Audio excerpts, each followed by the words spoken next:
So what if I told you that you could totally become that person that you are always congratulating on social media? Welcome back, babies. Today, class is in session. By the end of this video, you will totally become the person that you've always admired. You know that person that you just look at them and you're like, oh my God, she's just killing it. She's just achieving so much. She's just crushing everything. Like, she just looks like she got it all together. I'm going to teach you how to be that person. We call them the high achievers. The only difference between yourself and that person is one secret that I'm going to be letting you in on by the end of this video. Welcome to my channel. My name is Princess Agumbiade, and on here we're going to be talking all things motivation and leadership and so many other things. I don't want to limit this channel to just one thing, but if you're trying to become the best version of yourself, you definitely should be on this channel. So subscribe, like, and share this video with somebody who you really care about and you want to see their transformation in the next 12 months. Today, I'll show you why becoming a high achiever would completely revolutionize your life. Like, I'm telling you, from opportunities to business deals to earning people's respect to even personal fulfillment, those are all the things in between that comes right as a result of becoming a high achiever. We're going to start by defining who a high achiever is. High achiever is somebody who constantly pursues excellence, but in their personal life, in their professional lives, just generally when you see them, they always do things in a way that is different from everybody else. It's like everybody else, this is the baseline, but they just want to do their own things at this level, and they're very easy to spot. Like, you can just tell them, you can just tell who they are. Amongst your friends, you can tell who the high achievers are. Amongst your colleagues at work, even in your school. It's about having the drive to grow, setting ambitious goals, and literally refusing to settle for mediocrity. So as a high achieving person, you have no business at all with mediocrity. First of all, your first identity is one of excellence and consistency. As a high achiever, you have to be associated with excellence. I'm not saying that you're going to have to be perfect, but there's a difference between excellence and perfection. When you seek excellence, you're going to do things at a certain level. It's just going to be a thing where whenever you are involved in that project, people can tell the difference. The quality of your work, the output of your work, even from the way you show up in the world, is going to just signify and exemplify excellence. That's how high achievers are.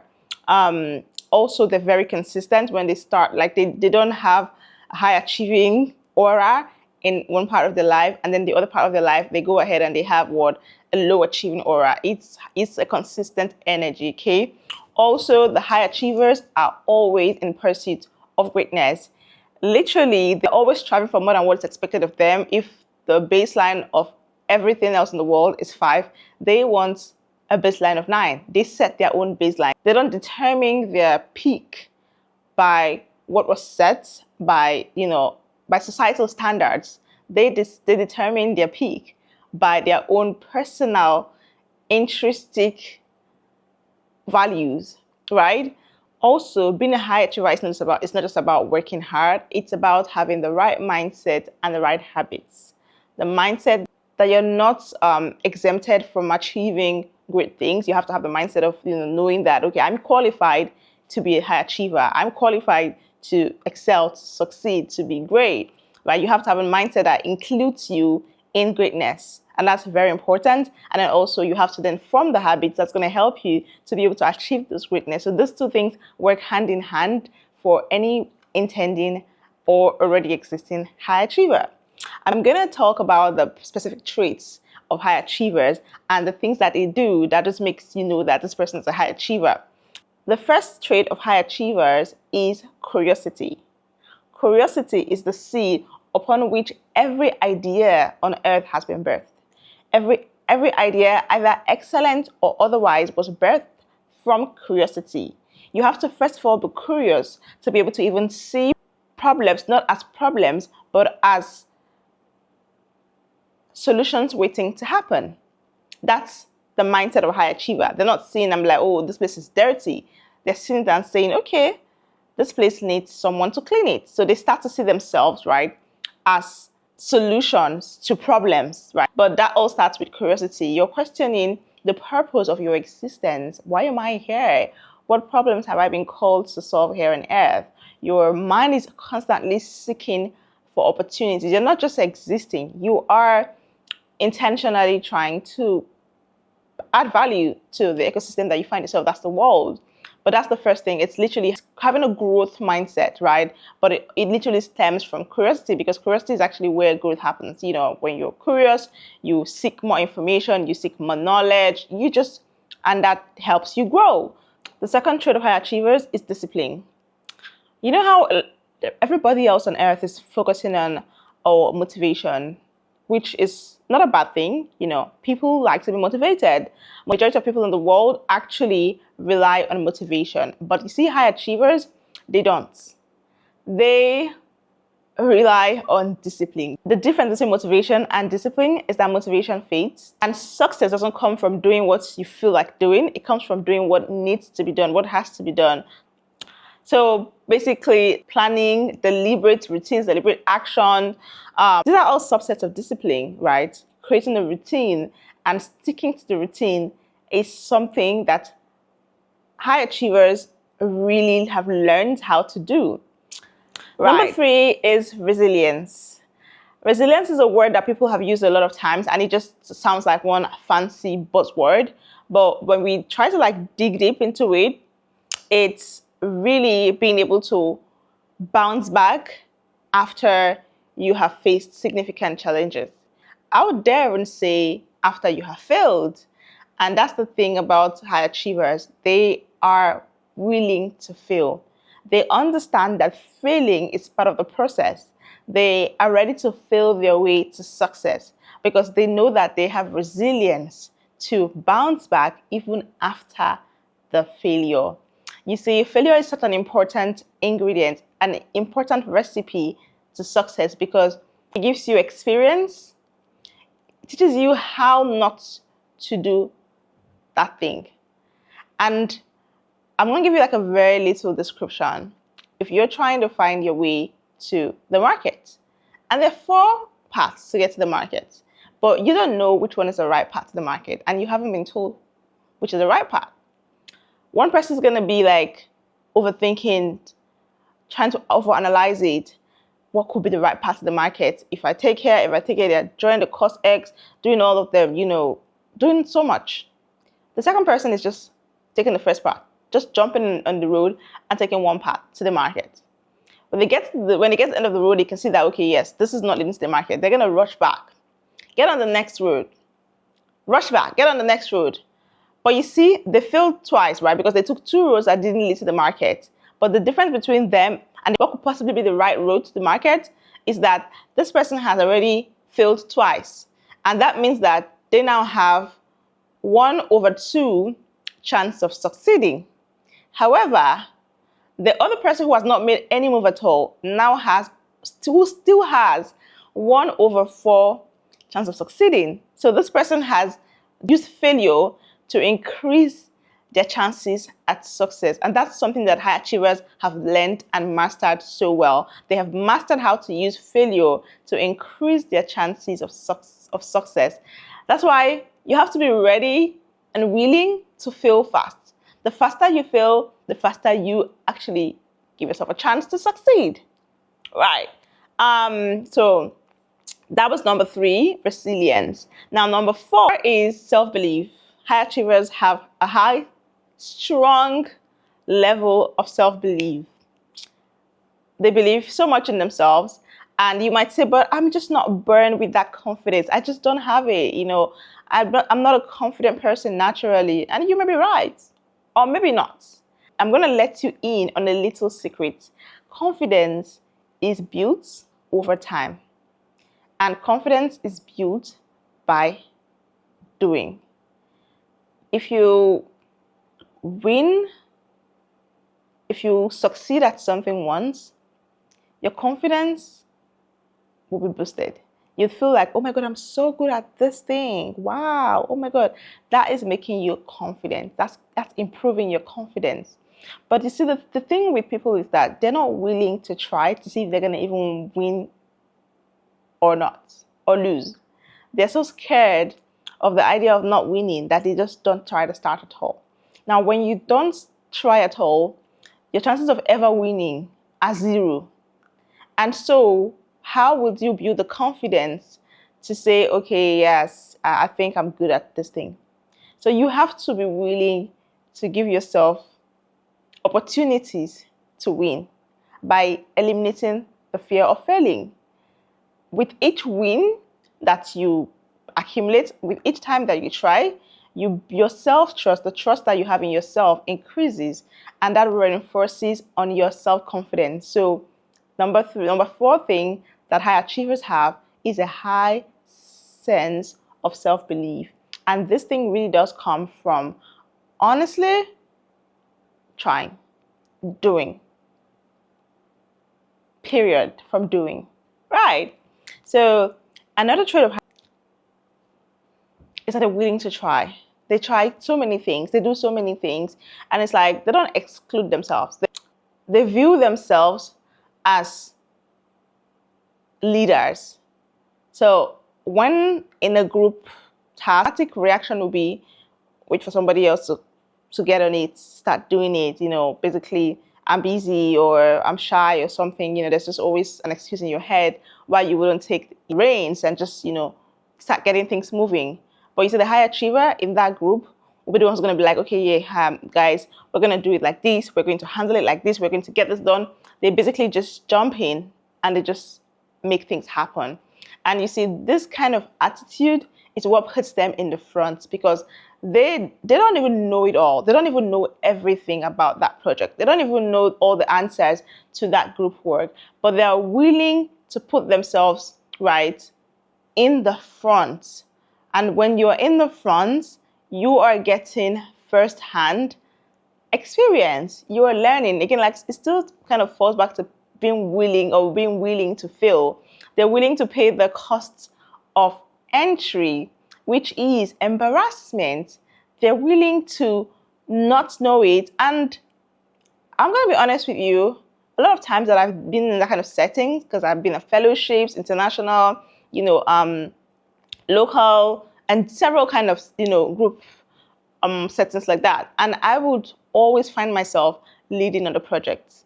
I would be speaking in the class. I'll be very active. I'll be participating. And it's almost like, okay, but I don't even know all of these things like that. I don't even know so much like that. But it's also the fact that I am in the front lines. I am now challenged to go learn more. I'm challenging myself to now go and do the work, right? So that I can be able to deliver. Because again, I don't want to look stupid, right? But if I stand on the sidelines, then I can hide. Nobody even knows what I'm thinking, if I'm stupid or if I'm bright, because I'm in the sideline. But if I'm putting myself up in front, the more I'm growing my knowledge base, the more I'm like just becoming better. So it's like we were probably all on the same knowledge level by the time I started this project. But because I was the one who was willing to volunteer myself at the expense of looking stupid, I now happen to be the one to walk away with a real life experience. You thought, okay, but I watched her do it, so I think I know it, but you never did it, so you don't know it. And that's why you have to be ready to be like the forward person. You have to be ready to be the one who is always volunteering. You have to be selfless with your time. You have to be volunteering yourself at every given chance, every given point in time. And honestly, another thing I also noticed is the high achievers are multi-passionate. They are passionate about multiple things because they find themselves, they are conquering different territories. They're excelling in sports, they're excelling in business, they're excelling in their hobbies, they're excelling even in social settings. They tend to take on multiple roles because they're just, trying to build capacity. And that's how you have to have that mindset and that attitude towards life of, I want to build capacity. I want to be very good at almost every other thing, I want to talk about the opportunities that come with being a high achiever. What is the opportunity? Why do I even need to become a high achiever? Why must I even try to become a high achiever? I'm sure you've seen high achievers in your life. You know them, you know them in your place of work, you know them in school. I'm sure you like them. High achievers are obviously very much admired. When your friend is making that announcement about her new, her new very beautiful job. You're like, wow, congratulations, that's fantastic. Or she's like, she got into this opportunity that is fantastic. You're like, wow, oh my God, how did she even do all of these things? Or, she, got the scholarship, or she won this thing, or, winning is exciting. Apart from, the fact that people are like, oh my God, celebrating you, you feel this happiness within yourself. Everybody wants to win. It's natural for human beings to want to be the one who has been celebrated. But hey, you have to give yourself a chance to be celebrated, because clapping for your friends is great. We like it, but don't you want to be clapped for? Yes, you do. So exactly. Most high achievers actually get paid good money. They get to make more money because they get more opportunities. They get more opportunities that are valuable, right?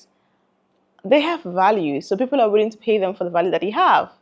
There's so many things that comes with being a high achiever. We're talking about scholarships, we're talking about money, financial rewards, we're talking about career benefits, we're talking about social benefits, we're talking about recognition, we're talking about even personal fulfillment and satisfaction. So why wouldn't you want to be a high achiever? Right. Let's talk about like the actionable steps to becoming a high achiever. I would say the first one is to really set clear, measurable goals. Like, you need to sit with yourself and actually define what success means to you, because success to everybody means different things. So you want to figure out what success means to you as a person. Once you get that clear and defined, that would help set the pace on what you should be putting your energy towards, right? Or your high achieving energy towards. So that's definitely one thing. Number two thing that I would say you need to do is you need to cultivate daily winning habits. And it's creating a system of success for yourself. Like, life is so very unexpected sometimes. But when you set or when you create a system that is functional, and of course it's in tandem with your goals that you had set, you'll be able to build the discipline that you need to be a high achiever. Remember, I said earlier, it's actually about becoming disciplined, right? Not relying on motivation. And discipline really comes with when you create a system that works, that you're used to, you just build discipline. It's like muscle memory, pretty much, right? So whatever that system is going to be, I'm not going to tell you, okay, wake up at 6, wake up at 7, wake up at this time.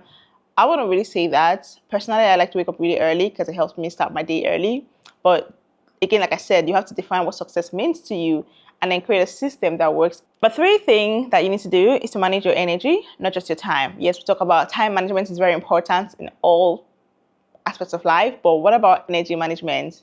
High achievers know how to deploy their energy to only what is necessary and what is important. So your physical energy, your mental energy, you have to be selfish with it, in the sense that you're only volunteering to things that are going to grow you. And whatever these things may look like, again, in tandem with your goals. But hey, you're not spending your energy on things that are not growing you or fueling you, but things that are, shrinking you. You need to guard your energy. You need to prioritize your overall wellness, get proper sleep. Don't let them lie to you about they only sleep 2 hours a day, 2 hours a day, 3 hours a day. That is not how a high achieving person would function. They will try to get enough rest and nourish their body, because you need energy to be able to achieve all of this. Or take regular breaks. Take time to detach and rejuvenate. It's very important to always refresh yourself, because you need energy to achieve things. So you need to be able to recoup, rejuvenate, right? So take regular breaks is important. Another important thing is to build a solid support system. I like to call it my support ecosystem. I think it's just like a no-brainer that you want people that are around you to be nourishing you. Like I said in the previous step, you have to manage your energy. This is like the other side of it, right? Manage your energy by making sure that you have a healthy ecosystem, that you've built, just around you. Your support system is a healthy one. I'm talking about your mentors, your friends, people that you surround yourself with are people that they should be nourishing your, nourishing your spirit, nourishing your soul, nourishing your body, nourishing your mind. So you have to have a support system that is healthy, because as a high achiever, you're going to need that. There's going to be a lot of challenges, because remember, as I said earlier, you're going to be doing a lot of things. And when you do a lot, you feel a lot. If you do 100 things, you're probably going to feel like 90. Okay, maybe not that many, I'm joking, but you're going to feel like a lot of them. So you're going to need someone or people that you can, speak to about those failures. People who have the right mindset, actual support system, people who actually care about you, people who have your best interest at heart, people who are also high achievers, so that they can understand the struggle and they can be able to support you in the way that you need them to support you. Right. It's focus on growth, not on perfection. And this is something that I cannot emphasize on enough to myself. High achievers do not focus on perfection. Excellence, perfection, two different things. You want it to be excellent, it doesn't really have to be perfect. On the first try, you can allow room for mistakes, right? Allow room for not perfect. So the focus should be on growing. That's why I said you have to be willing to do a lot. But do the version A of it, and then work on upgrade version A to a better version for version B. Literally, when you see like mobile phones and all great inventions, mostly don't stop at the first ever updates. They have several updates. That's just how it works. So instead of waiting until the first one is like perfect, done, how about you get the first one to just be excellent, and then you now build on that excellence for the updated model, right? That way you're building on the achievement that you have built, and you're building on the achievement, and you keep achieving great things. All right, so I don't want to make this video too long. We're gonna go straight into overcoming the common obstacles that high achievers face, because if you're gonna be a high achiever, you're gonna be prepared. The first one is the almighty ugly rearing head called procrastination. Procrastination is something else. I don't want to use the B word, but it is evil, and it can steal from you as an up and coming or as an intending high achiever. And so you have to learn how to overcome it. The first thing that I like to say is, when you have like a whole task to do, like I want to write a book, you want to break it down into smaller chunks. Like, what's the first thing? It's like to get the drafts done, to write the first draft, then to edit it, then to get a title, get a subtitle, write the preface. You want to break it down into small chunks so that you can be able to actually get to doing it. Because when it's like, oh my gosh, write a book. Writing a book is such a big thing. Oh my God, it's such a big thing. And your mind just, enters into the zone of, oh my God, this is a lot of work to do. But when you break it down into write an idea for the book, that's a little task. You can just sit down and write the idea. What is the idea? Or what's the message what's the message you're trying to pass with this book? That's a little task. When you break the goals or your tasks into smaller chunks, they become easier to accomplish. And that helps you to overcome procrastination. Because you can just say, okay, today I will only write the idea for the book today. You have taken one step into getting the book done. And then tomorrow it can now be to write, maybe the first chapter. The next tomorrow it can be to write chapter 2. And then that way, you see, it's no longer looking very intimidating or very daunting. The second thing that you want to avoid, or you want to learn how to avoid as a high achiever, is fear of failure. I spoke about it already earlier in this video, honestly. You have to start to reframe the way you think about failure. Think about failure as an opportunity for you to win. I already spoke about it in depth, so I'm going to leave it at that. Number 3 is maintaining consistency. I spoke about it earlier too. It's literally creating systems that are effective. It's not easy to be consistent when you don't have a routine. When you just wake up and freestyle it every day, what are you gonna build consistency, on? Freestyling? No. So when you have a routine, when it's literally like, okay, my system is, I wake up at 5:30 a.m., get to the gym at 6, get back home at 7:30, shower, eat before 9, I'm on my desk by 9 a.m. I respond to emails between 9 and 10 and 10. I take my first meetings between 10 and 11. That is a structure. Now, with that structure, you can build consistency because you can say, okay, let's say today I woke up at 7, I was so tired. That is a day where you kind of broke out from your structure. But now tomorrow, you are anticipating getting back in line, and you getting back in line will then mean waking up by 5:30 so that you can be able to now go to the gym at 6, eat breakfast at 7 a.m., yada, yada, yada, do your meetings at 11, respond to emails at 9. You can now fall back into your routine. But if you never had a routine in the first place, how would you build consistency? So you see why it's good for you to actually create a routine so that you can build consistency. I'm really excited because I finally got this video done and I was able to share a lot of useful tips for you to become a high achiever and build yourself into that high achieving person that you've always wanted to be. I know that I've shared so many tips and they might look like a lot. So pace yourself, don't stress it. You can pick one out of all the tips that I've shared with you today and focus on actually getting that one unlocked. When you've gotten that one unlocked, you can now add on the next one and then add on the third one. That is, again, a system, right? And honestly, everything is better in systems. Everything is better in systems. Don't forget to share your progress, in the comments. Come back and let me know which one you implemented and what has changed as a result of what you've implemented, okay? Remember, being a high achiever is all about mindset, resilience, daily habits, and staying consistent. And anybody can actually become a high achiever. Success isn't for the gifted, it is for the committed. Start where you are, use what you have. I'm rooting for you. Let's get it.